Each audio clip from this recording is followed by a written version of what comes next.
Presentation of Idaho Reports on Idaho Public Television is made possible through the generous support of the Laura Moore Cunningham Foundation, committed to fulfilling the Moore and Bettis family legacy of building the great state of Idaho.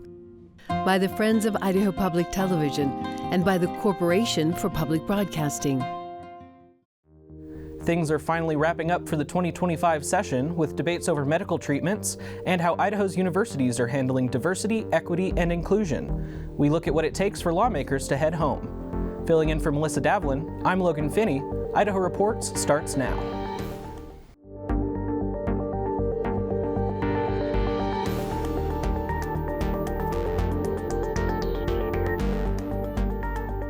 Hello and welcome to Idaho Reports. This week, producer Ruth Brown interviews Senate Health and Welfare Committee Chair Julie Van Orden about changes to Idaho's Medicaid program.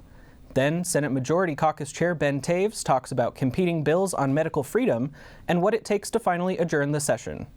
But first, let's get you caught up on the week. The Senate on Monday passed a bill to amend Idaho's Parental Rights Act, a law passed last year requiring parental consent for children to receive medical care. This year's bill would allow juvenile crime victims to consent to evidence-gathering medical exams and address other circumstances like allowing minors pregnant with their own child to consent to prenatal care. Senators, you may remember the Idaho Parental Rights Act. We passed it last year. We passed it last year on this floor. Some of you may not because you weren't here. But we passed it last year on this floor. And it stood for the premise and the principle that a parent has supreme and inherent decision-making power over health care decisions for their child. It's that simple. And the bill was quite simple. And the law was quite simple, and it was approved and signed by the gentleman on the second floor and became law. What became not so simple was the way it was received throughout the state, the way it was interpreted, the way it was applied, and the way it, I think, became very concerning, very disturbing at how it was misconstrued across the state. There was a medical care provider out of North Idaho who had a child come in with a broken femur. Broken femur. And the parents were nowhere to be found. And they refused to treat the child because of this law. Because supposedly, this law prevented them from treating a child with a broken femur. Are you kidding me? Well, we're going to take a stab at this, Senators, with 1199 as amended in the Senate, so that kind of ridiculous result will not happen to a child in the state of Idaho again. That bill was routed to the House Judiciary Rules and Administration Committee. Its chairman, Representative Bruce Skog, told Idaho Reports the committee will not be meeting again this year. Lawmakers approved the final budgets Thursday evening. Among the funding cuts are a $2 million one-time reduction for both Boise State University and the University of Idaho. We continue to kick these universities in the teeth. We continue to beat them on the head, taking millions of dollars away from them when they, I think, are doing a pretty darn good job. I think that is not right. I don't like it, and I think it's politics. And unfortunately, I think politics has its place, but sometimes in these situations, I think that we need to give kudos when kudos are deserved. This decision was not made lightly by your fellow members of JFAC. It was this decision was made in order to get this budget across both houses, both chambers, and we are very proud of our universities as well. I believe I could speak for every JFAC member. With that, debate is closed. Those funding decisions happened amid debates about diversity, equity, and inclusion, or DEI. The Senate gave final approval on Friday to a bill that would prohibit DEI classes and programs at Idaho's higher education institutions after the closure of related campus centers earlier this year. They are perfectly capable of fixing any excesses, and frankly, I think they have. But now we're going to create this bill that's going to have private cause of action. It's going to redefine diversity, equity, inclusion. It's going to confuse our university staff and faculty. They're not going to know what they can and can't do, and perhaps that's part of what is intended here. Diversity, equity, and inclusion seem to be reasonable words when taken with their traditional common definitions. But the problem is we have to define them as those terms have devolved into something else. They've taken those terms and twisted them into discrimination. We're going to force diversity. We're going to force equity. We're going to force inclusion and give advantage to someone in the name of those terms. You know, we made great progress in the civil rights area, but there are those that have taken that too far. They say other people have been discriminated against, therefore it's my turn. Decisions for admissions, hiring, entrance into a program should not be discriminatory in nature and put in place to force diversity, equity, or inclusion. That bill heads to the governor's desk. We'll have more on DEI with Senator Taves later in the show. Producer Ruth Brown sat down with Senator Julie Van Orden on Thursday to discuss a bill the governor signed with changes to Idaho's Medicaid program aimed at cost containment. Thank you so much for joining me, Senator. The Medicaid Cost Containment Act, signed by Governor Little, was initially it was a bill that was a compromise from a bill that passed the House that would have repealed Medicaid expansion in its entirety. Walk me through some of the changes that came from this bill. Compared to House Bill 138, this bill does not have a trigger to repeal Medicaid expansion. That was one of the big pieces in it. What we did end up putting in this bill that was also in House Bill 138 was a work requirement for able-bodied adults, which is the waiver that is in place with the federal government right now that we have applied for. It has not been approved yet, but it has not been denied. So it's still waiting there. And so that we felt like we could put in and be safe with what we're doing there. I know there was a lot of controversy around it, but there are a lot of carve-outs for people with disabilities, people who are taking care of their loved ones at home, people that are going to college or into a trade school. So there are a lot of carve-outs there. Another difference was in the House Bill 138, there was a limit on how many years somebody could be on Medicaid, and also there was a cap on how many people that we would take, which would be 50,000. Those were taken out, but there were a lot of things that were put into 345 that I feel were good pieces that protect citizens from some of the rising costs, hopefully, of health care in our state. And also we put in some pieces that helped our federally qualified healthcare clinics be able to sustain them, because they are our safety net for catching a lot of people out in our rural areas. So that was one of the pieces that I felt like were helpful for Idahoans. So there's also, for those eligible for the expansion program, tax credits to buy insurance on Idaho's healthcare exchange. Yes. But some in the disability community are concerned that that tax credit would not be enough to pay for health insurance. What are your concerns around that? I know the disability community has raised some concerns, and if you heard testimony in each of the committees, there was a lot of testimony and concern about that population. I've had conversations in the last little while with members of organizations that represent those individuals, and they have asked to be a continuing agenda item on our Medicaid review panel that will be meeting, and I asked them to, I said I would grant that to them if they would come to me with solutions. And so they have said that they would be willing to do that. So hopefully they will come with some of those solutions.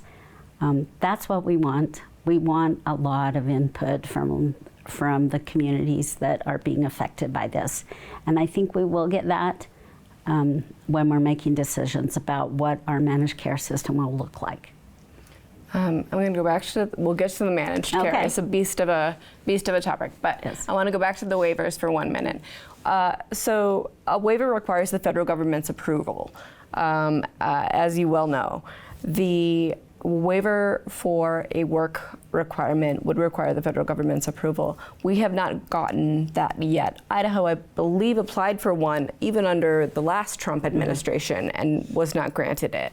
What are your concerns around that? Are you hopeful that we will be granted a waiver? Our waiver is still there. It's still in the queue. That's the one waiver from Idaho that is still in the queue at this point. So conversations that I've had with individuals that are probably close to this administration lead me to believe that there is coming, maybe from a federal level, a work requirement for able-bodied adults that are on Medicaid expansion programs within the states. I think that's coming with the new administration, and because so many states have tried for it and failed, that I think it's a popular, not a popular, but I think it's something that conservative states have looked at and wanted. And so with this administration, hopefully they'll be able to bring that from a federal level as a requirement. So that's what my gut is telling me is going to happen. The biggest change, I think, is the shift to managed care. Mm-hmm. Not everyone is on Medicaid. Can you walk me through a little bit about what does the shift to managed care mean for Idaho? Okay. A lot of our services right now are what are called on fee-for-service. So the service is given and then we pay for that service. Through a managed care system, we have entities that will manage the care of individuals and help them make those decisions in consultation with them and what they think that they, in consultation with their doctors and with the individuals, what they feel like that they could need to help manage their care better for a better outcome on the other side. So it's a little bit different than just coming in and saying, you need this, we'll pay for this. It says, let's consult, see where your health is. It's more involved for the individuals and their providers and the managed care system to be able to look at how to address specific concerns of that individual and moving us towards, I think, a healthier population, because you manage their care as you go along. We all kind of manage our care, but there are individuals that aren't able to do that for themselves. So bringing in an entity that helps manage the care of those individuals, I think will hopefully put us on a trajectory towards more of a predictable amount that we're going to have to pay. And that's the biggest thing, I think, is we'll be able to predict better how much we're going to have to pay in those supplementals that come up in the JFAC process to address the needs of that population. I want to touch on one more thing. Medicaid, for those that don't know, has a match. Part of the bill is paid by the federal government, and part of the bill is paid by the state. There is concern that that match rate could change. If so, can you walk me through what have you heard, and what are your concerns around that? So it's called an FMAP. Yeah, it's confusing. For regular Medicaid, it's the federal government pays 70% and we pay 30%. And for the expansion population, the federal government pays 90% and we pay 10%. On the regular Medicaid right now, our 70% has gone down a few percentage points, I believe, because as you do better as a state, and you have better growth in your state, so that you're doing better financially, that the federal government drops that. So the better you do, the less you get, which in a way makes sense. A concern is that maybe we will be doing better. You can find that full discussion with Senator Van Orden online on the Idaho Report's YouTube channel. Last Saturday, Governor Brad Little vetoed the legislature's Medical Freedom Act, citing concerns with how the bill could have affected public schools. Multiple new versions were introduced and debated after the governor's veto. The legislation would forbid private and governmental entities from requiring any medical intervention as a condition to access goods and services. Put yourself in this situation. You're an employer, you have an employee that maybe gets hurt on the job. Say it steps on a rusty nail and he gets tetanus. He has a right under this bill, even though you're the employer and you will be held responsible and it's your liability insurance that will get to pay out on this. That employee has every right to say, I'm exercising my medical freedom, therefore you can't push me to get a tetanus shot, which might be a simple intervention to a small problem that then becomes a massive problem.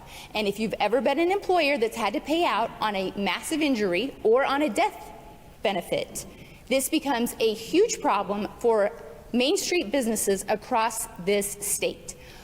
I have no problem having people have medical freedom, but this isn't medical freedom, this is medical terrorism. It's terrorism by those that don't want to have any kind of medical intervention against everybody else in the state. When it comes to us and our own health care, we should take the responsibility to understand that it's like if we are sick, we should not be going out, we should not be going to businesses. If parents see that their children are sick, they should be keeping their children home and not sending them out to businesses. The reality is it's the individual who has rights. When it comes to businesses, businesses have privileges. If a business wants to have somebody, then great. If the person's actually sick, they can excuse themselves without a problem. To come in and say, we're going to come in and test you if you've got a fever, to push them through like a cattle line. So we're going to take your temperature and then we're going to shove something up your nose and we're going to test it. That is, again, not right. We saw what happened under COVID. It went way too far.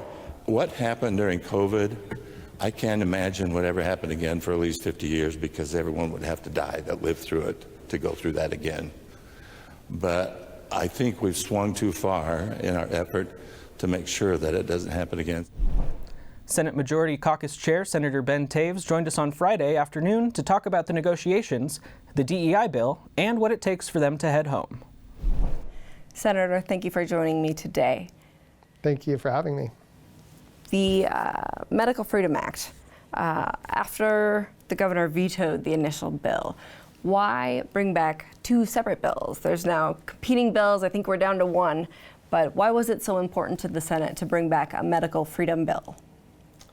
Yeah, I think that's a good question. What we've seen is over the years, there's been kind of a pent-up desire for some legislation in this space. And there's been some small improvements here and there where we would pass legislation, but I think that there was an appetite for something more comprehensive. And so I think we all saw this as us finally getting that, what our constituents have been asking for so long. And now we finally got it across the finish line. And then the disappointment, obviously, with the veto. So there was a desire to see something come about this year and not push it another year again. What would the bill do? So the bill just would give people the ability to not be forced to have medical interventions. It's like, I think it's one of the most basic values, the most basic rights we have is control of our own bodies and what goes into them. And so this bill would say that people get to choose. They don't have to, they can't be forced to have any medical interventions, and that could cover a lot of different areas. Obviously, vaccines are the hot topic or have been for a long time, but it would cover a lot of different medical interventions and make sure that people have that freedom that we have as Idahoans. Do you have any concerns that businesses could be held liable should there be an outbreak of, say, tuberculosis or measles in a private business place? I haven't studied a lot into it, and we haven't seen anything like that for a long time. I think to a large extent I trust personal responsibility. So I do understand that people could be sent home from their job if they have symptoms that. And the bill allows for that. Yeah, right. Okay. And it just couldn't be a condition of employment. That's your privacy, whether or not you have certain vaccines, things like that. But I don't think the employer would be liable. I think that it's personal responsibility for the individual, and they just have to make good decisions. And then, the employee has to make a good decision. Do I go into work today if I'm feeling sick, or if there's an outbreak? They have to make that decision.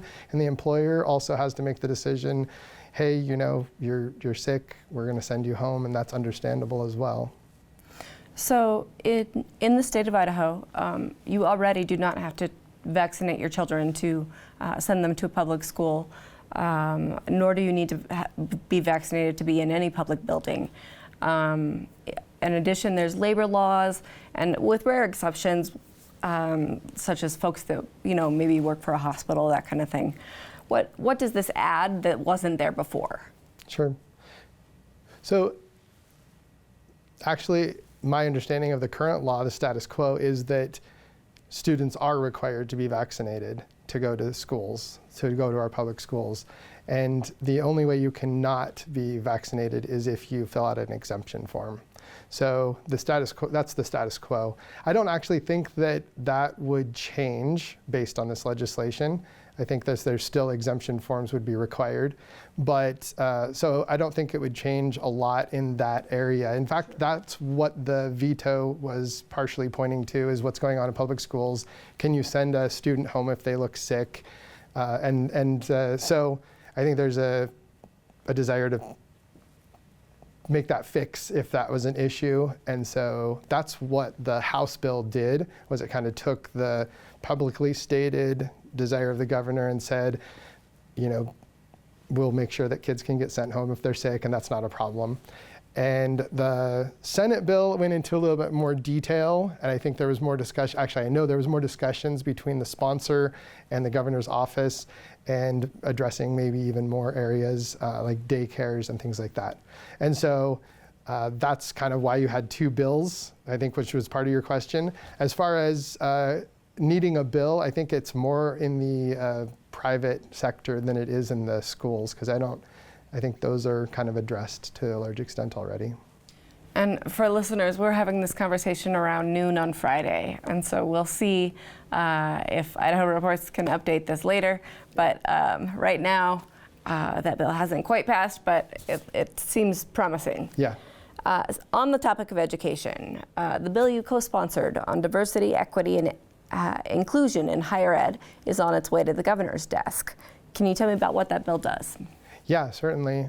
So first of all, it defines what diversity, equity, and inclusion is, and makes sure that it's clear for universities what we're asking them to not require or force upon students.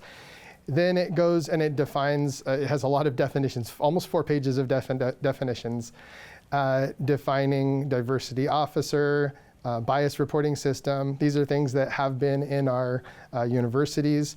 And then it goes and it goes into what's restricted. So we don't we're not going to allow any discrimination in the admissions. That's actually codifying a Supreme Court decision, so not a big controversial thing there. Then it goes into no discrimination in hiring. There's actually been lawsuits that there's discrimination in hiring in our institutions of higher education, so we just want to make it really clear that we're not the affirmative action isn't acceptable. It goes on to say that students can't be required or otherwise compelled to take DEI courses. So it doesn't mean that there's no DEI courses. That's something that's often misunderstood. People will say, you're banning DEI, you're not allowing this. People should be able to learn different points of view. It doesn't actually ban or say that they can't learn different points of view at all. What it does is it says that you can't force someone to take a class that's teaching them critical theory. So I think that's important. That's another element of the bill. So admissions, hiring, you can't force classes, no more DEI offices, and our universities, to a large extent, they've moved the right direction in that area already, and I applaud them for that. They've turned all these different centers that were for specific groups, they've turned it into a student center that allows everyone to come in there and get those services. And the concept behind that, having one place that everybody goes, is the reality that socioeconomic factors are a better indicator of people's success in college. Whether they'll be able to make it all the way through and get their degree has more to do with socioeconomic factors than it has to do with the color of your skin or any other male or female. So making it so that everyone has access to those services is really important, and I think that that's part of the core of what we're trying to accomplish with this legislation.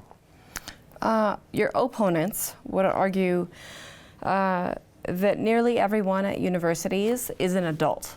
As well as they're there voluntarily, unlike K through 12.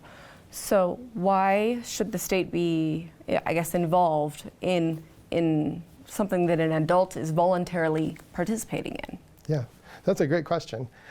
So first of all, it's taxpayer-funded dollars that are going to the institutions, and they were saying that they need an option. So that question almost says that they have an option. When my opponents would say, well, they're adults, they should be able to choose for themselves. I agree, and that's what I'm actually trying to accomplish. So the legislation says that you could have 5 DEI courses to satisfy 1 degree requirement. You just have to have at least one option that's not DEI related. And I'd hope that that's not the case, that people would just have a variety of options. But the concern is that we're forcing these things on adults with taxpayer money. And so this bill simply says you can't force it on the adults. Okay. Yeah.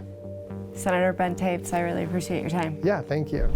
Barring any final vetoes from the governor, most legislative work is done for the year. We have the latest online at idahoreports.org. Thanks for watching. We'll see you here next week.